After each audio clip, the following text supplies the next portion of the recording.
Hello विद्यार्थियों, welcome art सीखे। मेरा इस चैनल पे आपका स्वागत है।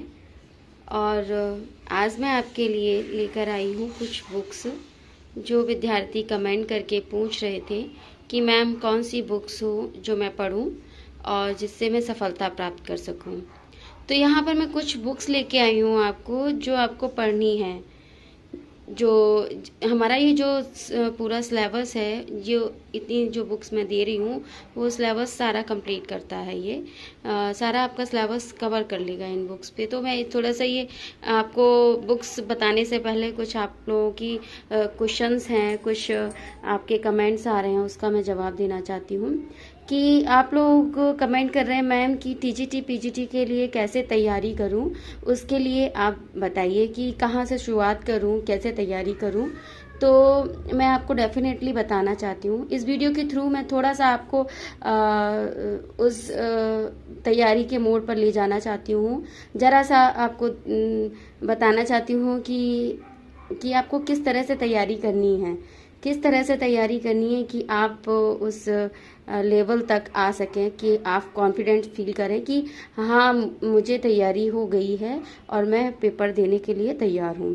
तो सबसे पहले जो हमारे बिगनर्स हैं, जो अभी आर्ट के बारे में जिनको नॉलेज नहीं है, या फिर जिन्होंने अभी स्टार्ट किया है, या फिर जिनकी तैयारी लगभग हो चुकी है, उनके लिए भी ये वीडियो महत्वपूर्ण होगा। और मैं कहना चाहती हूँ कि हमारी तैयारी के लिए एक चीज़ कोई मैटर नहीं करती है कि हम किसी एक पे ध्यान दें तो हमारी तैयारी वेस्ट हो जाएगी। लेकिन नहीं, कुछ चीज़ें मैटर करती हैं। जैसे कि हमारा सबसे पहले जो मैं यहाँ बुक्स लेके आई हूँ, मुझे इससे पहले आपको सिलेबस के बारे में जानकारी देनी चाहिए थी, जो आपका वीडियो अभी नहीं आ पाया है। तो सबसे पहले मैं आपको सिलेबस के बारे में बताऊंगी, क्योंकि जब तक आप सिलेबस नहीं जानेंगे तब तक आप तैयारी कैसे करें, ये चीज़ जानना थोड़ा सा मुश्किल होगा आपके लिए। तो पहले आपको सिलेबस जानना है, वो ज़रूरी है कि मैं किस तरह से सिलेबस है, क्या है, किस तरह से मुझे करना है। तो आप लोगों को पहले सिलेबस मैं दूंगी और उसी में मैं बताऊंगी कि आपको किस तरह तैयारी करनी है, या फिर नेक्स्ट अगला वीडियो आएगा मैं उसमें बता दूंगी। आपको जल्द ही मुझे मेरे चैनल पर आपको सिलेबस का वीडियो मिलेगा कि टीजीटी और पीजीटी के लिए क्या सिलेबस है, किस वे में हम तैयारी करें, कितना आयोग पूछता है, कितना सिलेबस है और कितना बाहर से आता है, क्या चीज़ है, उसके बारे में पूरा मैं विस्तार से बताऊंगी। तो यहाँ मैं आपके लिए बुक्स लेके आई हूँ। बुक्स लाने का उद्देश्य ये है कि काफ़ी बच्चे कमेंट भी कर रहे थे कि मैम बुक्स कौन सी हैं। तो मैं यहाँ बता देना चाहती हूँ आप लोगों को क्लियरली कि तैयारी के विषय में मैं आपको बताऊंगी, ज़रूर बताऊंगी कि आपको कैसे तैयारी करनी चाहिए।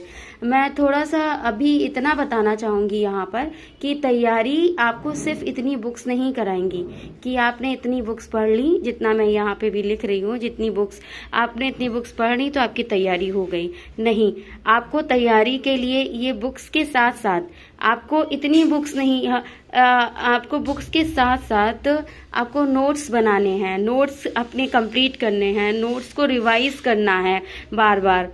और साथ ही सिलेबस जो आपका मैं बताऊंगी उसको आपके दिमाग में वो सिलेबस हम हमेशा होना चाहिए, ये क्लियरली आपको सिलेबस पूरा याद होना चाहिए कि क्या क्या सिलेबस में आएगा, मेरा कितना कंप्लीट हो गया और मेरा कितना रह गया है।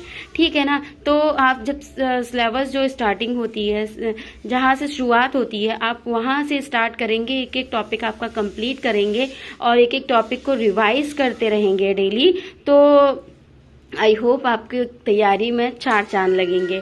तो जो अभी बिगनर्स हैं या थोड़ा तैयारी कर चुके हैं, सभी के लिए यही है, पहले आप अपने सिलेबस पे पकड़ रखिए कि सिलेबस क्या है, और सिलेबस के अकॉर्डिंग टॉपिक वाइज आप क्लियर करते जाइए। टॉपिक वाइज सबसे पहले आप रीडिंग करना चालू कर दीजिए, लर्निंग नहीं, अभी सिर्फ उसको समझिए, रीडिंग करना चालू करिए, साथ ही नोट्स कंप्लीट करते हुए चलिए टॉपिक वाइज। और टॉपिक वाइज आप नोट करते चलेंगे, नोट्स बनाते चलेंगे, खुद के नोट्स, या फिर आप अपने इस चैनल से जो भी आपको वीडियो प्रोवाइड हो रहे हैं वो तो आप बनाइएगा ही, जितना मैं अभी दे पा रही हूँ मैं उतना पूरा वीडियो आप उन सबको नोट्स कंप्लीट करके रखिए। क्योंकि अभी जो मैंने कला विद्यालय कंप्लीट किया है उससे लगभग अगर आपका 3 या 4 क्वेश्चन उससे आना है आपके एग्जाम में, ये कंपलसरी मान के चलिए। जितना मैंने अभी आपको दिया है अभी कला विद्यालय दिए हैं, और साथ ही मैंने जो आपको शॉर्ट वीडियोस के थ्रू आपको जो टीजीटी पेपर का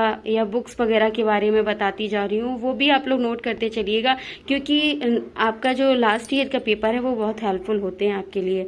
तो उसमें से क्वेश्चन आना कम से कम 10 से 20 या 20 के अबव भी क्वेश्चन आ सकते हैं। तो सबसे पहले आप लोग तैयारी के लिए अभी मैं आपके वीडियो लेके आऊँगी, उसमें मैं एकदम क्लियरली बताऊँगी कि आपको किस तरह क्या करना है और किस तरह अपनी स्ट्रेटजी बनानी है।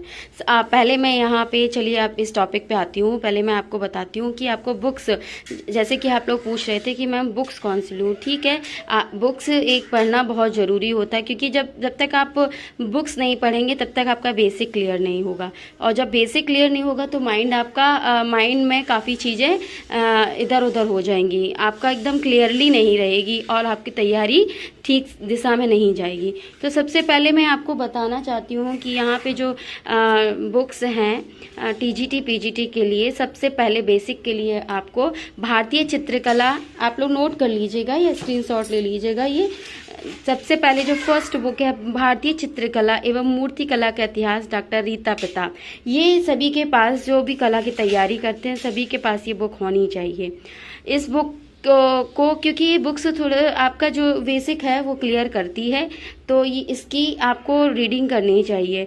सेकंड जो हमारा भारतीय चित्रकला का इतिहास है, इतिहास के बारे में जानने के लिए अविनाश चंद्र की बुक आपके पास होनी चाहिए। और अगर ये नहीं भी हो तो कोई बात नहीं, लेकिन आपको भारतीय चित्रकला में मूर्तिकला का इतिहास डॉक्टर रीता प्रताप का जरूर होना चाहिए। फिर है जैसे हम लोग समकालीन आर्टिस्ट पढ़ते हैं, उसको पढ़ने के लिए, क्योंकि समकालीन आर्टिस्ट ये तो है नहीं कि आपके 50-60 हैं और ख़त्म हो गए, सिलेबस ख़त्म हो गया, क्योंकि बहुत लेंदी है। सबसे बड़ा टॉपिक जो है वो यही है, समकालीन आर्टिस्ट। तो समकालीन आर्टिस्ट को पढ़ने के लिए आपके पास एक अच्छी बुक होनी चाहिए, और ममता चतुर्वेदी की बुक इससे बहुत बेस्ट है, मतलब बहुत अच्छी बुक है, समकालीन भारतीय कला, ममता चतुर्वेदी। थर्ड, आपको मूर्ति शिल्प या स्थापत्य कला पढ़ने के लिए ज़रूरत पड़ेगी। तो मूर्ति और मूर्ति का जो स्थापना वगैरह, स्थापत्य कला है और मूर्ति किस माध्यम वगैरह में, तो पूरी डिटेलिंग आपको मूर्ति कला की ये मीनाक्षी भारती की बुक में मिलेगी, भारतीय मूर्ति एवं स्थापत्य कला मीनाक्षी भारती, ठीक है ना। तो पांचवी आपकी पुस्तक जो होगी वो है कला एवं कलम। ये अच्छी पुस्तक है, आप लोग पढ़ लीजिएगा, बहुत अच्छी पुस्तक है। और उसके बाद आप लोगों को जो पीजीटी के लिए है वो और टीजीटी में भी कम से कम 12 से, अब तो 10 से ज़्यादा ही लगभग काफ़ी क्वेश्चंस आते हैं पाश्चात्य कला से, क्योंकि आपके ये सिलेबस में नहीं है। जब मैं सिलेबस बताऊंगी ना तब आपको बताऊंगी कि टीजीटी में है क्या। तो टीजीटी के सिलेबस में ये पाश्चात्य कला नहीं है, बट यहाँ से क्वेश्चन अब काफ़ी पूछे जाते हैं। लास्ट ईयर भी काफ़ी पूछे गए हैं, कम से कम 16 से 17 क्वेश्चन उसमें आए हैं। तो पाश्चात्य कला की आपके पास एक बुक होनी चाहिए। पाश्चात्य कला आप किसी का भी ले लीजिए, आपको मतलब एक बेसिक क्लियर कर दे इससे आपको, क्योंकि टीजीटी के लिए बहुत ज़्यादा घुसना नहीं है उसमें। टीजीटी के लिए जो लास्ट ईयर के क्वेश्चंस आए हुए हैं वो कंप्लीट कर लीजिए, और जो वाद वगैरह हैं वो कंप्लीट कर लीजिए। मैं इसको भी क्लियर करूंगी, आप लोगों का यूरोपी भी क्लियर कर दूंगी। जितना टीजीटी लेवल का आएगा मैं उतना पूरा कंप्लीट कर दूंगी, उससे आप लोगों के काफ़ी क्वेश्चंस उसमें फंसेंगे। इस बात की पूरी गारंटी है मेरी कि उससे क्या आपके काफ़ी क्वेश्चंस फंस जाएंगे टीजीटी लेवल के लिए। तो मैं एकदम क्लियरली आपको वही दूंगी जो आपके लिए बेनिफिट हो। तो यहाँ जो मैंने 5 या 6 जो बुक्स हैं वो आप ले लीजिए, और एक अभ्यास प्रश्न होना चाहिए जो लास्ट ईयर का है, वो बहुत ज़रूरी है। अगर आप इसको 2 या 3 बार अभ्यास प्रश्नों को करते हैं, 2 से 3 बार, तो डेफिनेटली आपकी जो तैयारी है ना वो बहुत अच्छी जाएगी।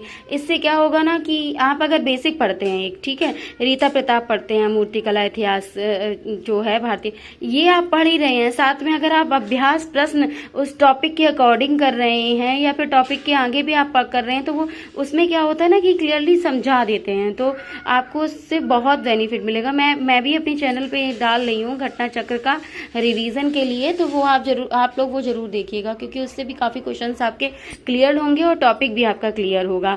लगभग आपका 20% टॉपिक तो क्लियर हो ही जाएगा बिना पढ़े। मैं उससे पहले की बात कर रही हूँ कि अगर आपने नहीं पढ़ी है बुक, आगे नोट्स अभी नहीं बनाए हैं, तब भी आपका इतना कंप्लीट हो जाएगा। तो आपको लास्ट ईयर के अभ्यास प्रश्न जरूर होने चाहिए, जिसको आप कम से कम एक बार नहीं 3 से 4 बार इसको लगाइए। और जो भारतीय चित्रकला एवं मूर्तिकला का इतिहास है, जो भी बुक आप इसमें लेना चाहते हैं लीजिए, पढ़िए। मैं यहाँ ये नहीं कर रही हूँ कि आप यहाँ, मैं एक बात आप लोगों को क्लियर करना चाहती हूँ।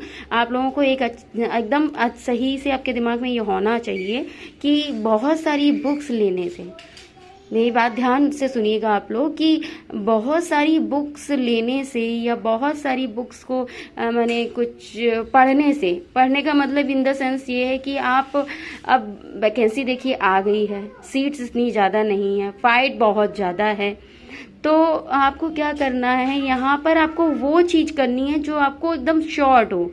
शॉर्ट का मतलब है जो एकदम निचोड़ हो। जो मैं यहाँ पे आपको, जैसे मैंने कला विद्यालय के आप लोगों ने वीडियोस देखे होंगे, कुछ ज़्यादा नोट नहीं है, वही टू द पॉइंट नोट है जो आपको याद करना है, ठीक है। बहुत ज़्यादा नोट नहीं है। मैं जितने भी वीडियो लेके आऊँगी वो वही लेके आऊँगी। तो मैं अपने टॉपिक पे ये आती हूँ कि आपको जो, जैसे मैंने 5 बुक्स दे दी हैं, तो आप मैं कह रही हूँ आप ये 5 बुक परीक्षा तक नहीं पढ़ पाएंगे, क्योंकि आप अगर पढ़ने बैठेंगे, आप एक बुक से कुछ पढ़ लेंगे, किसी से कुछ और पढ़ लेंगे, तो ये आपका एकदम खिचड़ी बन जाएगी इसकी। तो आपको क्या करना है, मेरी बात मान के चलिए, मैं आपको सजेस्ट कर रही हूँ इतनी बुक, ठीक है। और लेकिन मैं एक सजेशन देना चाहती हूँ कि आप 5 बुक ना पढ़कर एक बुक पढ़िए, और एक बुक को 10 बार पढ़िए। एक बुक को, जी हाँ, 10 बार पढ़िए एक बुक को। अगर आप 10 बार उस बुक को पढ़ते हैं तब आपकी चीज़ें एकदम क्लियर हो जाएंगी। और एक बार पढ़ने बैठिए तभी अंडरलाइन मत करिएगा, क्योंकि एक बार पढ़ने बैठेंगे तो आपको सब चीज़ इंपॉर्टेंट लगेगी, उसमें सब कुछ आपको लगेगा कि सब कुछ बहुत इंपॉर्टेंट है, सबको अंडरलाइन कराइए। नहीं, आप एक बार पढ़िए, 2 बार पढ़िए, और अगर साथ में नोट्स पढ़ रहे हैं तो आपको एकदम क्लियरली हो जाएगी, इतने ज़्यादा आपको अंडरलाइन करने की नहीं ज़रूरत पड़ेगी। आप एक बार बुक पढ़ लिए, 2 बार पढ़ लिए, उसके बाद आप अंडरलाइन करिए कि क्या चीज़ हमको नोट करनी है और क्या चीज़ आपको मतलब इसमें इम्पॉर्टेंट है। तो ये चीज़ आप ध्यान रखिएगा। तो मैं ये बोल रही हूँ कि यहाँ पे जो 5 बुक दी गई हैं, उसको ये 5 बुक आप किसी भी हालत में नहीं पढ़ पाएंगे। मैं ये बता रही हूँ आपको, किसी भी हालत में एग्ज़ाम तक नहीं पढ़ पाएंगे। तो आप अपने नोट्स बना के चलिए, उनको नोट जो भी आप नोट्स बनाएं उनको रिवीजन करिए, और साथ में बुक की रीडिंग तो आपको करनी है मस्ट। तो मैंने बोला ना, कोई एक बुक उठाइए, एक बुक को 10 बार पढ़िए, ठीक है ना। अभी फ़िलहाल के लिए इतना ही मैं बताना चाहूँगी इस बुक्स के थ्रू और इस वीडियो के थ्रू, और फिर नेक्स्ट वीडियो में बताऊँगी कि आपको किस लेवल की तैयारी किस तरह करनी है कि जो आप फाइट कर सकें, जो विगनर्स हैं वो, और जो पढ़ चुके हैं और जिनको क्या कहते हैं अभी क्लियर नहीं होती चीज़ें, क्योंकि आप यूट्यूब पे बहुत सारे वीडियोस देखते होंगे, और बहुत, मैं क्या बताऊं आप लोगों को, कि इतना ज़्यादा गलत पढ़ा देते हैं, इतना ज़्यादा गलत। मेरा वीडियोस बनाने का मेन मकसद यही है कि आप लोगों को मैं सही चीज़ प्रोवाइड करा सकूं, जो सही है, जो ऑथेंटिक है, टाइम ना बर्बाद हो। क्योंकि यहाँ होता क्या है कि जब तक आप इसको समझ पाएंगे, इन सब चीज़ों को समझ पाएंगे, आपके 2 महीने निकल चुके होंगे मैक्सिमम। मैं बहुत मिनिमम में बता रही हूँ, मैं मिनिमम से मिनिमम आपके 2 महीने निकल जाएंगे, तब इस चीज़ को आप समझ पाएंगे कि सिलेबस क्या है, ठीक है ना। तो तैयारी करने के लिए आपको मुश्किल से महीने भर 15 दिन मिलेंगे। तो ये चीज़ मैं इसीलिए मैं आपको क्लियर करना चाह रही हूँ। मैं आगे वीडियो लेके आऊँगी, बताऊँगी कि आपको किस तरह तैयारी करनी है, ठीक है ना। आज के लिए बस इतना ही, मुझे दीजिए इजाज़त, और नेक्स्ट वीडियो में बताती हूँ सिलेबस, और सिलेबस के बाद में कि तैयारी कैसे करनी है, ठीक है। तो ये हैं बुक्स, आप लोग नोट कर लीजिएगा, और एक कोई बुक उठा लीजिएगा और उसको 20 बार पढ़ डालिएगा। अभी स्टार्टिंग में 20 बार नहीं हो जाएगी, पहली बार आप स्टार्ट करिए और उसी बुक को आप रट डालिए, ठीक है ना। और साथ ही नोट्स बनाते चलिए, नोट्स का डेली मॉर्निंग में रिवीजन करिए। साथ ही मैं रिवीजन के लिए आपको खुली अभ्यास प्रश्न लेके आऊँगी घटना चक्र का। तो मैं चलती हूँ, take care, bye bye. Thank you. हाँ, मैं आखिरी में ये कहना चाहती हूँ आपसे कि आप लोग जिस तरह कमेंट किए तो मुझे समझ में आया कि मैं बुक्स वगैरह लेके आऊँ। इसी तरह आप लोग कमेंट करिए, चैनल पर बने रहिए, आप लोग बताइए, सजेस्ट करिए कि मैम कहाँ से स्टार्ट करूँ मैं और क्या चीज़ आपको लेके आऊँ, कहाँ दिक्कत हो रही है। आप लोग कमेंट करिए, कमेंट करने में क्या है, मैं आप लोगों के कमेंट का रिप्लाई करूँगी और साथ ही उस चीज़ पर मैं वर्क करूँगी, ठीक है। तो आप लोग कमेंट जरूर करिएगा और ज़्यादा से ज़्यादा शेयर करिए वीडियो को, सब्सक्राइब करिए चैनल को, जिससे कि मैं अच्छा और मेरा भी मोटिवेशन बढ़े। मैं आपका बढ़ा रही हूँ लेकिन मेरा भी मोटिवेशन बढ़ना चाहिए, जिससे कि मैं आप लोगों के लिए बहुत अच्छा अच्छा वीडियो लेके आऊँ। तो ठीक है ना, आप लोग ज़रूर कमेंट करिएगा और अन्य दोस्तों को जो तैयारी कर रहे हैं उनको शेयर करिएगा ये वीडियो, और ज़्यादा से ज़्यादा लोगों को ये जानकारी प्राप्त हो सके और सटीक जानकारी मिले। तो लाइक शेयर सब्सक्राइब करना बिल्कुल मत भूलिएगा। Thank you, bye bye, take care.